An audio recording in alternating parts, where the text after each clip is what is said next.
Assalamualaikum warahmatullahi wabarakatuh. Perkenalkan, nama saya Budi Kurniawan, NIM 721141948 dari Rombel Akuntansi D 2019. Akan menyampaikan materi bab 10, yaitu terkait implikasi etis dan teknologi informasi.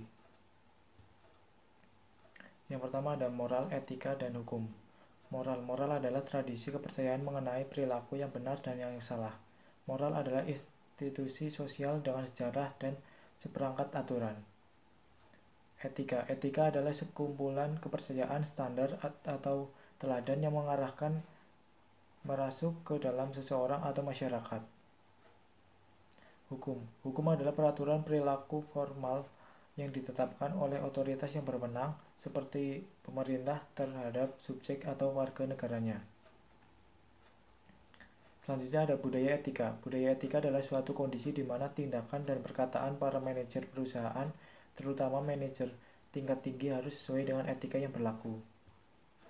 Penerapan budaya etika dalam pengimplementasian dapat melalui 3 tingkat sebagai berikut. Yang pertama, kredo perusahaan, yaitu pernyataan singkat mengenai nilai-nilai yang dijunjung perusahaan.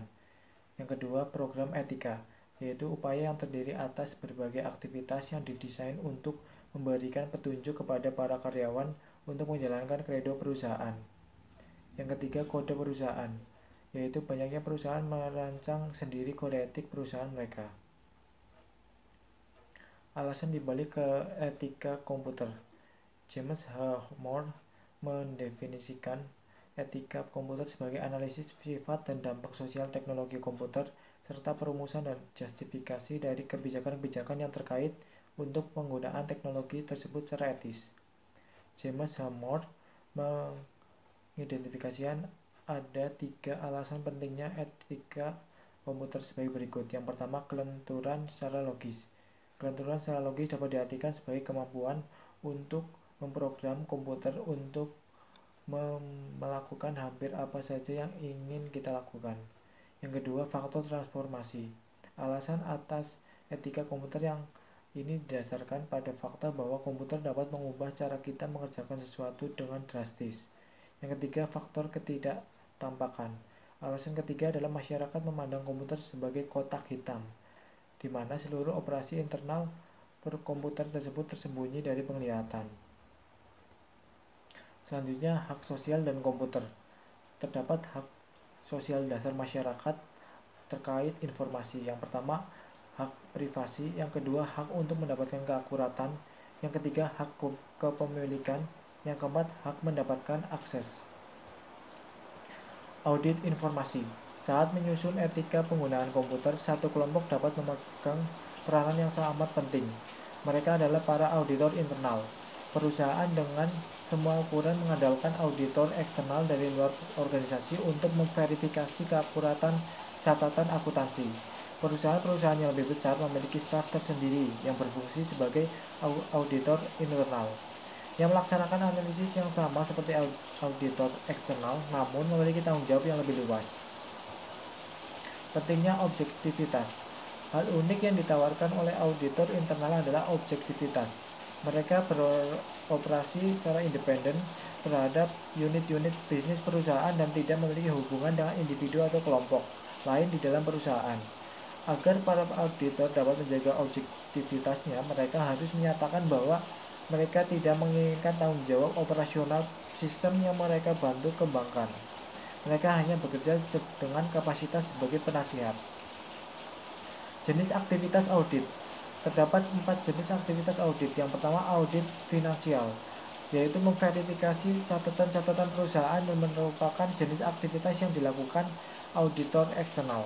Yang kedua, audit operasional, tidak melaksanakan untuk memverifikasi keakuratan catatan, melainkan untuk memvalidasi efektivitas prosedur. Yang ketiga, audit keberlanjutan, sama dengan audit operasional tetapi audit berlanjutan berlangsung terus-menerus. Yang keempat, desain sistem pengendalian internal. Dalam audit operasional dan beriringan, auditor internal mempelajari sistem yang sudah ada. Audit internal selayaknya berpartisipasi aktif dalam pengembangan sistem. Subsistem audit internal. Arsitektur yang umum mencakup subsistem input yang memasukkan data ke dalam basis data. Subsistem audit internal merupakan salah satu subsistem input.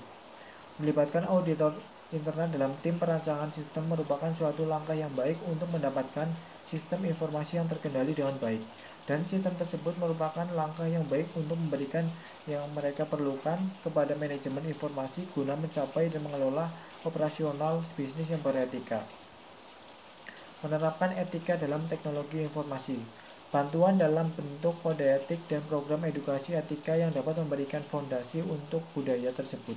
Program edukasi dapat membantu menyusun kredo perusahaan dan meletakkan program etika pada tempatnya.